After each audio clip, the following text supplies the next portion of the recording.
ನಮ್ಮಲ್ಲಿ ಬಸ್ ನಿರ್ವಾಹಕ ಮೇಲೆ ಮರಾಠರು ಹಲ್ಲೆ ಮಾಡಿದ್ದಾರೆ ಯಾವತ್ತು ಗೊತ್ತಿಲ್ಲ, ಮಾಹಿತಿ ಇಲ್ಲ ಅದ್ರ ಬಗ್ಗೆ. ಸರ್ ಡಿ ಕೆ ಶಿವಕುಮಾರ್ ವಿರುದ್ಧ ಮುನಿರತ್ನ 2,000 ಕೋಟಿ ಆರೋಪ ಇವರು ಕೂಡ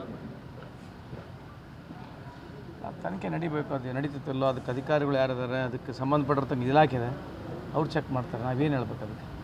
ಅಲ್ಲ, ಆರೋಪ ಹಿಂಗೆ ಮಾಡಿದ್ದಾರೆ ಮುನಿರತ್ನ ಅವರು. ಈಗ ಆರೋಪ ಈ ಪ್ರಜಾಪ್ರಭುತ್ವ ವ್ಯವಸ್ಥೆಯಲ್ಲಿ ಯಾರ ಮೇಲೆ ಕೂಡ ಆರೋಪ ಮಾಡ್ಬೋದು. ಆರೋಪ ಮಾಡೋಕ್ಕೇನಿದೆ, ಆರೋಪ ಮಾಡಿದ್ದಾರೆ, ಅದಕ್ಕೆ ಎಷ್ಟು ಸತ್ಯತೆ ಇದೆ ನೋಡಬೇಕಲ್ಲ. ಅದಕ್ಕೆ ಪಕ್ಷದಲ್ಲಿ ಡಿ ಕೆ ಶಿವಕುಮಾರ್ ವಿರುದ್ಧ ಚಟುವಟಿಕೆ ನಡೀತಾ ಇದೆ. ಏನು ಚಟುವಟಿಕೆ ನಡೀತಾ ಪಕ್ಷದಲ್ಲೇ ಅವ್ರ ವಿರುದ್ಧ CM ಸ್ಥಾನಕ್ಕೆ ಬೇಡ ಅಂತ ಅಲ್ಲ, ನಾವು ಅದನ್ನ ಕೇಂದ್ರದಲ್ಲಿ ಕೂಡ ಅದೇ ನಡೀತಿದೆ. ಪ್ರಧಾನಮಂತ್ರಿಯವರು ನರೇಂದ್ರ ಮೋದಿ ಅವರು ಬೇಡ, ಅಲ್ಲಿ ನಿತಿನ್ ಗಡ್ಕರಿ ಅವ್ರು ಆಗ್ಬೇಕಂತೇಳಿ ನನಗಿರ್ತಕ್ಕಂಥ ಮಾಹಿತಿ ಅದು ನಡೀತಾ ಇದೆ. ನಿಮಗೆ ಮಾಹಿತಿ ಇಲ್ಲ? ಅದು ಮಾಹಿತಿ ಇಲ್ವಾ? ಯಾಕಂದ್ರೆ ಇಂಡಿಯಾ ಬೇಡ ನಮಗೆ ಮತ್ತೆ.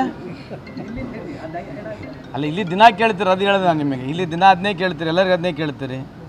ಸ್ಟ್ಯಾಂಡರ್ಡ್ ಪ್ರೋಟೋಟೈಪ್ ನಿಮ್ದು ಇದ್ರೆ ನಮ್ಮದು ಸ್ಟ್ಯಾಂಡರ್ಡ್ ಪ್ರೋಟೋಟೈಪ್ ಇದಾವೆ. ಏನು ಮಾಡೋಣ ಹೇಳ್ರಿ ಸರ್ ಹೇಳಿ. ಕಾರ್ಮಿಕ ಇಲಾಖೆ ಹಾಂ, ಕಾರ್ಮಿಕರಿಗೆ ಸಿದಂಥ ಸರ್ಕಾರದ ಸವಲತ್ತುಗಳು ದೊರಕೋದ್ರ ಬಗ್ಗೆ ಜಾಗೃತಿ ಆಗಬೇಕು ಅಂತ ಇದೆ ಸರ್.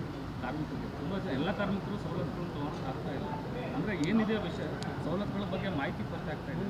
ಆ ಥರ ಏನಿಲ್ಲ. ನೀವು ಹೇಳಿದ್ದು ಒಂದು ಲೆಕ್ಕಕ್ಕೆ ಹೂ ಅಂತ ಇಟ್ಕೊಳ್ಳೋಣ. ನಮ್ಮಲ್ಲಿ ಇಲಾಖೆಯಲ್ಲಿ ಕನ್ಸ್ಟ್ರಕ್ಷನ್ ಬೋರ್ಡ್ನಲ್ಲಿ ಮಾತ್ರ ನಮ್ಮಲ್ಲಿ ಸ್ಕಾಲರ್ಶಿಪ್ ಆಗಿರಲಿ ಮತ್ತೊಂದು ಪ್ರೋಗ್ರಾಮ್ಸ್ಗಳಿದ್ದಾವೆ. ಬೇರೆ ಯಾವುದು ನಮ್ಮ ಡಿಪಾರ್ಟ್ಮೆಂಟ್ಲಿಂದ ಯಾವುದೇ ರೀತಿಯಂಥ ನಮ್ಮಲ್ಲಿ ಸ್ಕೀಮ್ಸ್ಗಳಿಲ್ಲ. ಈಗ ಬಂದು ನಾವು ಗಿಗ್ ವರ್ಕರ್ಸ್ ಒಂದು ಸ್ಕೀಮ್ ಮಾಡ್ತಾಯಿದ್ದೀವಿ, ಆಲ್ರೆಡಿ ಚಾಲೂ ಆಗಿದೆ. ಗಿಗ್ ಬಿಲ್ಲೇ ತರ್ತಾಯಿದ್ದೀವಿ ಮುಂದೆ ಬರ್ತಕ್ಕಂಥ ದಿನಗಳಲ್ಲಿ. ಟ್ರಾನ್ಸ್ಪೋರ್ಟ್ ಬೋರ್ಡ್ ಪ್ರಾರಂಭ ಮಾಡಿದ್ದೀವಿ, ಈಗ ರಿಜಿಸ್ಟ್ರೇಷನ್ ಚಾಲೂ ಆಗಿದೆ.